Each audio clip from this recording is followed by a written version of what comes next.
लग्न एका विशिष्ट वयात करावं असं सांगितलं जातं, तरी काही लोक वयस्कर झाले तरी लग्न करतात. असंच एक प्रकरण. एका 75 वर्षांचे आजोबा, त्यांनी अवघ्या 35 वर्षीय महिलेशी लग्न केलं, पण सुहागरातची पहिली रात्रच त्यांची शेवटची रात्र ठरली. सकाळी त्यांचा मृत्यू झाला. उत्तर प्रदेशातील जौनपूरमधील ही धक्कादायक घटना. संग्रू आणि मानभवती असं ह्या कपलचं नाव.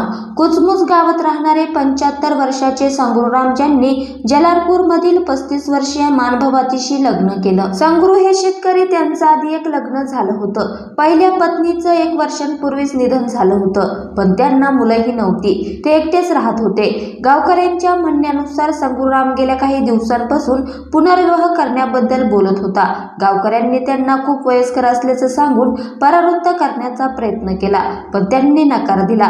सोमवारी त्यांनी कोर्टात लग्न केलं, त्यानंतर मंदिरात लग्न केलं. मानभवतीचं सुद्धा हे दुसरं लग्न होतं. तिला पहिल्या लग्नापासून 2 मुली आणि 1 मुलगा देखील आहे. मानभवती म्हणाली की संग्रूरामने तिला घर सांभाळायला आणि तो मुलांची काळजी घेईल असं सांगितलं होतं. रात्री उशिरापर्यंत ते बोलत राहिले. अचानक सकाळी तब्येत बिघडली. त्यांना रुग्णालयात नेलं असता डॉक्टरांनी त्याला मृत घोषित केलं.